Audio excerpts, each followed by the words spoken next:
दिल्ली का निर्भया कांड आपको याद होगा।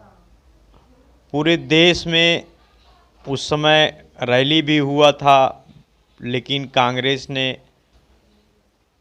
कहीं रोककर लाठीचार्ज नहीं किया। सोनिया गांधी, राहुल गांधी, मनमोहन सिंह अस्पताल गए, घर गए, हर संभव इलाज किया, मदद किया।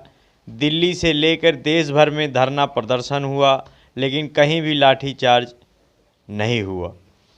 लेकिन आज न कोई मुख्यमंत्री, न प्रधानमंत्री, न कोई मंत्री अस्पताल ही गया, न कोई मदद किया।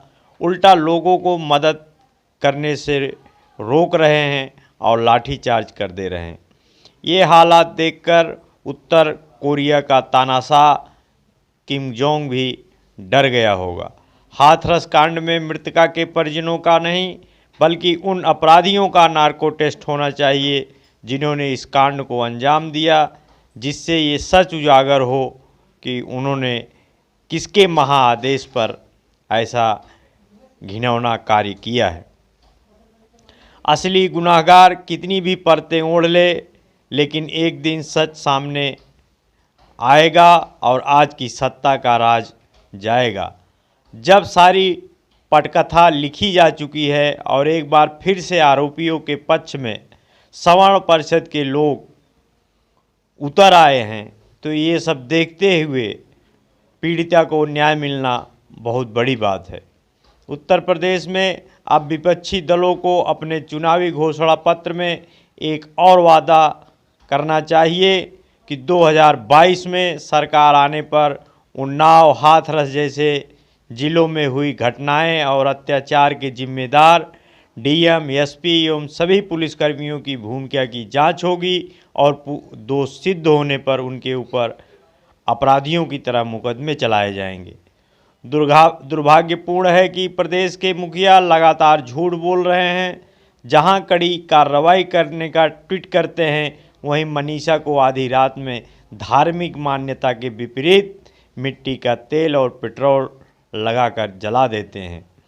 वहीं अधिकारी इस बात पर आज भी अडिग है कि रेप हुआ ही नहीं है। बाबा जी किसको धोखा देना चाहते हैं? हाथरस कांड में क्रूर आदेश देने वाले क्रूर अधिकारियों का नार्को टेस्ट हो, जिसमें क्रूर सरकार में बैठे क्रूर लोगों के साथ क्रूर मानसिकता के अधिकारियों के क्रूर राज का पता देश व प्रदेश की सम्मानित जनता को चल सके। हमको नहीं चाहिए ऐसी शर्मनाक और अत्याचारी सरकार।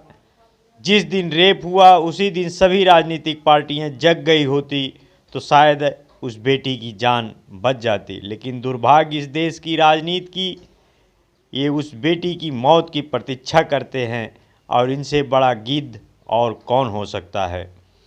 हाथरस कांड में जन आक्रोश से डरी भाजपा अपने कृत्य छिपाने के लिए डीएम, एसपी को हटा सकती है। सपा की मांग है इस पर एफआईआर हो, जिससे ये सच उगले कि इन्होंने किसके दबाव में ऐसा घिनौना काम किया है।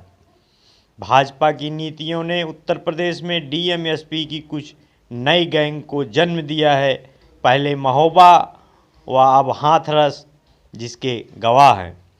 सीधी सादी जनता से छल कर, देश में साजिश कर, धर्मांधता फैलाकर सत्ता में जबरन आकर किए जा रहे असंवैधानिक कृत्यों दलितों, किसानों, मजदूरों व अल्पसंख्यकों पर लगातार अत्याचार घृणित हैं। सभी दल इनकी अमानवीय दरिंदगी रोकें, इनको प्रतिबंधित कराएं। दिखावे की राजनीति करना शर्मनाक है। वे लोग जिन्हें मंदिर की दहलीज तक नहीं जाने दिया जाता, सदियों नाइंसाफ़ी झेलने वाले लोगों, आओ सब बहुजन और समाजवादी साथियों, हर कदम में कदम मिलाओ और लड़ो। अपने हक और अधिकार के लिए लड़ो, वरना आने वाली नस्लें पूछेंगे फिर क्या जवाब दोगे? क्या हम अभी भी सो रहे हैं? हाथरस की एक घटना का विचारणीय पहलू और भी है। कुछ दिन के अंदर यूपी में बलात्कार की कई घटनाएं हुई हैं, फिर भी हाथरस अलग कैसे हुआ? सभी जगह अपराधी गिरफ्तार हुए हैं। हाथरस को छोड़कर सभी जगह पूरी कानूनी प्रक्रिया का पालन हुआ है।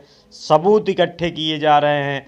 तय समय के अंदर मेडिकल कराया जा रहा है, जिससे अदालत में जुर्म साबित हो जाएगा। दूसरी तरफ क्या हाथरस के एसपी, डीएम और लखनऊ के उच्चाधिकारी इतने बेवकूफ़ थे कि हाथरस में कोई मेडिकल जांच नहीं हुई? पीड़िता के होश आने पर कोई कानूनी रूप से बयान भी दर्ज नहीं हुआ। मेडिकल टेस्ट इस तरह से देर में कराया गया कि कभी बलात्कार साबित होगा ही नहीं।